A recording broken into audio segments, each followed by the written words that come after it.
एक खबर ये आ रही है कि 47 जो ज़मीन पर गिराए हैं बम और फतेह 1 या फतेह 2 जो है वो उनके डोम को बाईपास करके आया है, और रिटर स्कॉट जैसे लोग कह रहे हैं कि हज़ारों लोग ईरान में कैपेबिलिटी है कि तल अवीव में उनको मार सकता है। तो क्या ये किस कीमत पे जंग करेगा नेतन्याहू अपनी गवर्नमेंट बचाने के लिए? ये कैन ही ये इस लॉस को वो भी सामने बेयर कर सकता है? नेतन्याहू की बड़ी बदकिस्मती से जो उसकी जो सोच है वो ये है कि एक तो अपनी हुकूमत बचाना चाहता है। उसको ख्याल है जिस वक्त जंग ख़त्म हुई उस वक्त मेरे ख़िलाफ़ मुकदमे भी होंगे और अपोजिशन मेरी जो है वो इकट्ठी हो जाएगी, इलेक्शन जल्दी करा जाए। इलेक्शन जो थे वो 2026 में ड्यू थे। प्रेशर जो है वो ये पड़ रहा है कि इलेक्शन जल्दी कराए जाए और अपोजिशन इकट्ठी हो रही है। नेतन्याहू ने ये किया है ये करके कि दो चीज़ें कर दी हैं। एक तो उसने अमेरिका को इसमें खींचने की कोशिश की है, नंबर 1। नंबर 2 वो ये कर रहा है कि जो उसको पता है जिस दिन जंग बंद हुई उसी दिन बैनुल-अक़वामी बरादरी बशमूल यूरोप के बहुत से ममालिक कहेंगे कि फ़ौरन अब 2 स्टेट सलूशन आना चाहिए जिसमें फ़लस्तीन की रियासत अलहदा हो। नेतन्याहू ये चाहता है कि इसके ऊपर बातचीत अभी ना की जाए। हालांकि वो दिमाग में उसके अगर हो भी कि अल्टीमेटली ट्रंप भी आ गए तो क्या करेंगे, वो क्या सारे अरबों से जंग कर लेंगे, सऊदी अरब से, यूएई से, कतर से, जहां उनके बहुत से मफादात हैं। तो मेरा कहना यह है कि नेतन्याहू की ये गेम है कि इसको मसले को ही ख़त्म कर दे। इस जो अंडर डिस्कशन आएगा अगर आज जंग बंद हुई लेकिन सर तो कल शुरू हो जाएगी। देखा जा रहा है कि नेतन्याहू जो है वो इसको सिर्फ सियासी नहीं नजरियाती भी इस मामले को ले रहा है, क्योंकि ग्रेटर इसराइल का जो मंसूबा है वो उसकी तकमील होने जा रही है। उस तरफ जो है वो इसराइल चल पड़ा है, जो कि नील से लेकर फरात तक या फरात से नील तक, करबला से लेकर सऊदी अरब तक, ये सारे नक्शे सामने आ रहे हैं। तो क्या नहीं नक्शे है ये तो कोई जो है वो पागल आज के दौर में सोचेगा? नहीं, ये मैं नहीं कह रहा। मैं ये कह रहा हूँ कि इसराइल, आप उससे कोई ज़्यादा नतीजा निकाल रहे हैं। मैंने ये कहा है कि इसराइल की जो गेम है, जो नेतन्याहू की गेम है, वो ये है कि अगर आज जंग बंद हो जाती है तो फिर एकदम बैनुल-अक़वामी बरादरी कहेगी कि 2 स्टेट सलूशन लाओ। अब उसने चालाकी ये की है कि ये जंग को बढ़ा के 2 स्टेट सलूशन भी दूर कर दिया है और अब वो शायद इलेक्शन भी जल्दी ना कराए इसराइल में। अभी मुझे नहीं नज़र आ रहा कि कोई पागल होगा कि ये खुदा ना खास्ता ईरान पे एटमी हमला कर दे। ये तो मैं तसव्वुर नहीं कर रहा। ये तो मतलब मेरे पास अल्फाज नहीं। कसूरी साहब, मैं एक खबर देना चाहता हूँ आपको जो रिसेंटली अभी आई है, शायद आपने ना देखी हो। इजराइल ने ऑफिशियली कंफर्म किया है कि उसकी जो कई बेसिस हैं वो डैमेज हुई हैं इन मिसाइल अटैक से। ये अब कंफर्म खबर आ रही है। तो क्या इसका ये इफेक्टिविटी है? और ये जो कहा जा रहा है कि अगर वो ऑल आउट अटैक करता है तो Iran is capable of destroying all it's basis, कि वापस उसके जहाज उतर ही ना सकें। ये है कोई ऐसी बात या कहानी है? नहीं, इससे ज्यादा खतरनाक है जहाज उसके उतर जाएंगे, इसको छोड़ें। खतरा उसको यह है कि ईरान के पास कैपेसिटी है कि अगर उसने उसके ऐसे ठिकानों को हमला किया जो आबादी के इलाके में है तो मास कैजुअल्टीज होंगी इसराइल में। वो उसके लिए बर्दाश्त करना मुश्किल होगा, एक छोटा मुल्क है। तो इसलिए ख़तरा यही है जिस वजह से मैं कह रहा था कि मुझे इज्जत आसान नहीं ईरान के लिए। हाँ, डराना धमकाना एक बात है, लेकिन मुझे जो ख़तरा है कि अमेरिका का राइट विंग मैंने देखा है, लेकिन जो उनके कई राइट विंग के लोग हैं, मसलन आज ही मैं फ्रीडमैन का पढ़ रहा था, वो ये एडवोकेट कर रहे हैं कि इसराइल को आगे नहीं जाना चाहिए इससे जो वो चला गया है, क्योंकि उनको ये ख़तरा है कि इसके नतीजे में उन क़ुव्वतों को फ़ायदा होगा जो ईरान की मुखालिफ है।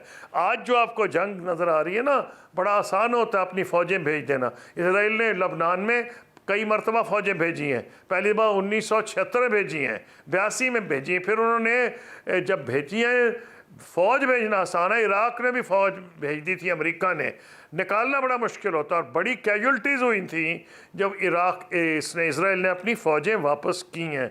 इसलिए अमेरिका ये कोशिश करेगा दरपर्दा, लेकिन अमेरिका को भी ये तकलीफ़ हो रही है क्योंकि जो हार्ड लाइन सपोर्टर्स हैं इसराइल के, वो अमेरिका प्रेशर डाल रहे हैं। आपके लिए मौका अच्छा है कि आप इसराइल का तिया पाचा करें तेहरान के न्यूक्लियर प्रोग्राम का। एक और मैं बहुत अहम बात आपसे, कुछ दिन पहले पुतिन ने एक स्टेटमेंट दी थी कि शी विल यानी Russia will arm the proxies, Iran proxies to the teeth, वो उसको जो यूक्रेन के पस मंजर में कह रहा था।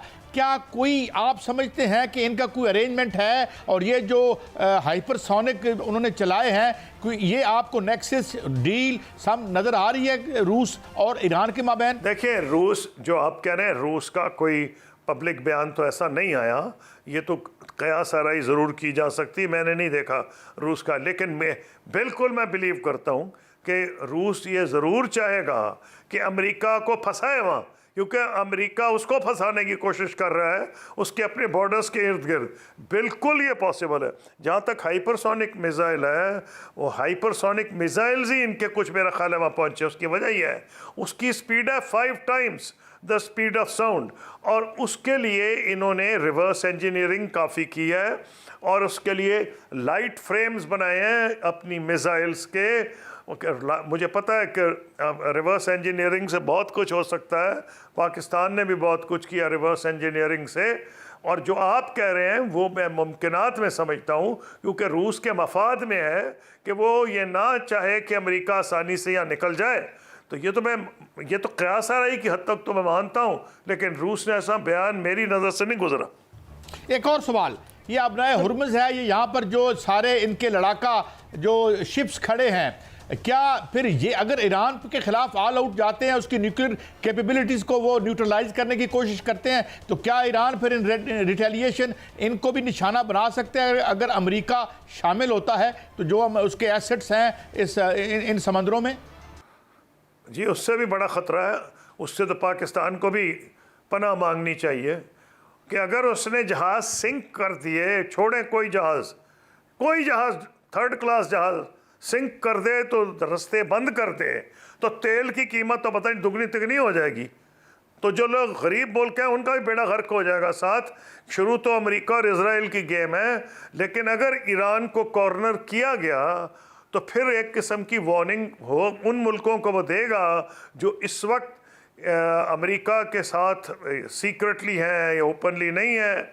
वो ये बताएगा कि मैं तो इकॉनमी इस सारे खत्ते की मैं तबाह कर सकता हूँ, और वो इकॉनमी खत का ये है कि वो जहाज़ सिंक कर दे। मैं को मिलिट्री जहाज़ नहीं करा कि अमेरिका का एयरक्राफ्ट कैरियर सिंक कर दे, वो कैपेसिटी उनके पास नहीं है, लेकिन ये कैपेसिटी तो ज़रूर है कि कुछ खड़े हुए जहाज़ अभी सिंक तक कर जो दे। नज़र आ रहा है वो तो ये है कि इजराइल ने जो कुछ चाहा उसने किया, जिसको चाहा कत्ल किया, जहां चाहा हमला किया।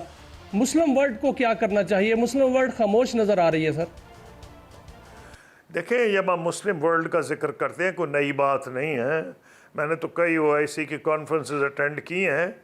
मुस्लिम वर्ल्ड कोई एक नहीं है, आपस में डिवाइडेड है, और डिवीजन्स हैं इंटरेस्ट के हिसाब से। अब आजकल इकोनॉमिक इंटरेस्ट है हिंदुस्तान के, मसलन सऊदी अरब, UAE और बहुत से मुस्लिम ममालिक के साथ बहुत अच्छे ताल्लुकात हैं। लोग अपने इकोनॉमिक इंटरेस्ट देखते हैं, कोई सिक्योरिटी इंटरेस्ट देख रहा होता है। और आप देखिए कि जो जहाँ तक इस मुस्लिम वर्ल्ड में एक और कॉन्ट्रडिक्शन है शिया सुन्नी की, और इतनी शायद आवाम में नहीं जितनी रास्ते इसको यूज़ कर रही हैं।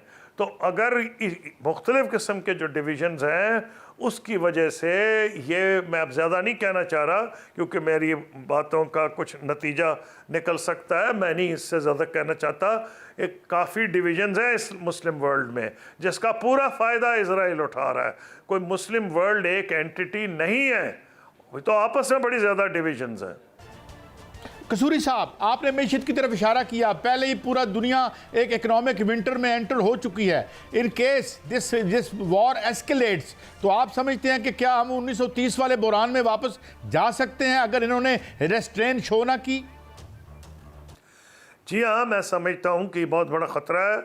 अगर उन्होंने जहाज़ सिंक कर दिए, स्ट्रेट ऑफ हरमुज़ बंद कर दिया, या बहुत मुश्किल बना दी नकलो हरकत, क्योंकि एक तरफ तो बैठा हुआ है सदर्न पोर्ट के ऊपर ये हूती बैठे हैं यमन के अंदर, ऊपर से ईरान की जहाज़ वो मिसाइल्स हैं जो कि जहाज़ों को निशाना बना सकती हैं, और मैंने घड़ी घड़ी कह रहा हूँ, मैं अमेरिकन मिलिट्री जहाज़ों की नहीं बात कर रहा, क्योंकि उनके पास तो बड़ी कैपेसिटी है अपने को डिफेंड करने की और अटैकर को तबाह करने की।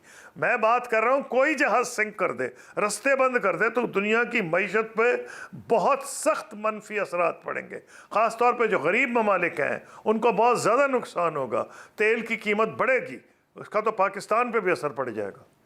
Khurshid Mahmud Kasuri sahab, it is always a great pleasure to have you on the show, because जिस तरीके सराहत से, वजाहत से आपने ये मंजर खींचा, लगता है और हम दुआ करते हैं कि ये जो नेतान्याहू और इस किस्म के लोग ये एडवेंचर्स कर रहे हैं ये ना करें, because it can plunge the whole जो प्लेनेट है इनटू अंदाज़ा नहीं कर सकते कि हम कितने बड़ी दलदल में गिर सकते हैं। बहुत शुक्रिया आपका खुर्शीद महमूद कसूरी साहब,